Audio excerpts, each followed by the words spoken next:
Hi guys, this is Monica you are watching me on Filmibeat. Well दोस्तों, सबको पता है कि भट्ट्स की जो फैमिली है वो हमेशा से ट्रोलिंग का शिकार बनती हुई आ रही है। स्पेशली ये लॉकडाउन के बीच में, जब से 1 महीने की अगर मैं बात करूँ सुशांत के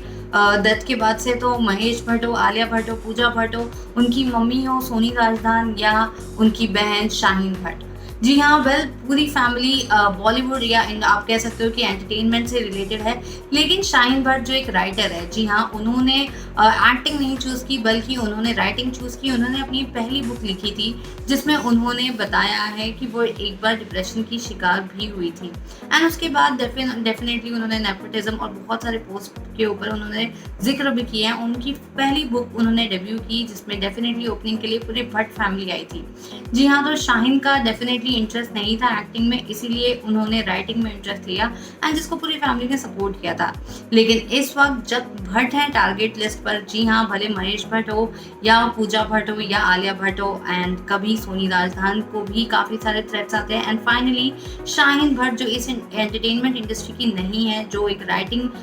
इंडस्ट्री में है, जो लिखती हैं, उनको भी थ्रेट्स आए, और वो फाइनली कंटाल के, और आप कह सकते हो कि वो अब ब्रेक हो चुकी हैं, वो अब इसे और ज़्यादा नहीं सह पा रही है, और उन्होंने फाइनली पोस्ट किया और लिखा कि लोगों को बताने के लिए कि क्या आप ये सारी चीज़ें पढ़ के हैरान हो। मैं तो हैरान नहीं हूँ, बिकॉज ये मुझे कब से आ रहा है। लेकिन उन्होंने कहा कि अब मैं इसके ऊपर शांत नहीं बैठूंगी, बिकॉज इंस्टाग्राम पे मुझे बुलिंग, मुझे थ्रेड्स और मुझे बहुत सारी चीज़ें लोग ट्रोल कर रहे हैं, अब्यूज़ कर रहे हैं, बुली कर रहे हैं, बहुत सारी चीज़ें हो रही हैं जो अब मैं नहीं सह कर लूँगी, और जो भी कुछ पोस्ट करेगा इसे मैं शेयर करूँगी, और साथ ही में मैं इसके ऊपर कंप्लेन भी करूँगी, एंड डेफिनेटली उनकी आइडेंटिटी को मैं रिवील करूँगी, एंड मैं इसमें जाऊँगी हरासमेंट के केस में पुलिस स्टेशन में, और पुलिस कंप्लेन भी करूँगी। जी हाँ, शाहीन भट्ट का ये जो खुला कदम उन्होंने लिया, और उन्होंने कुछ स्क्रीनशॉट्स पोस्ट किए अपने स्टोरी पर जहाँ पे उन्होंने बताया कि किस तरीके से उनको थ्रेट्स आ रहे हैं, और वो लिटरली रातों को सो नहीं पाती बिकॉज इतने हेट्स और इतने नेगेटिव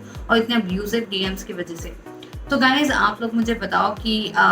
क्या आप शाहीन भट्ट को फॉलो करते हो या नहीं, और क्या आपने ये पोस्ट अभी तक देखा या नहीं, एंड साथ ही में मुझे ये बताओ कि क्या आपको लगता है कि पूरी फैमिली को इसमें इन्वॉल्व करना सही है। What do you think guys, let me know कि ये सही है या गलत है, इसे कैसे रोका जा सकता है। अगर आपके पास कोई सुझाव है तो आप वो भी हमें नीचे कमेंट बॉक्स सेक्शन में बताओ, और अगर आपको ये वीडियो पसंद आया तो हमारे चैनल को लाइक शेयर सब्सक्राइब कीजिए, और सारे अपडेट्स के लिए देखते रहिए फिल्मी बीट। Thank you.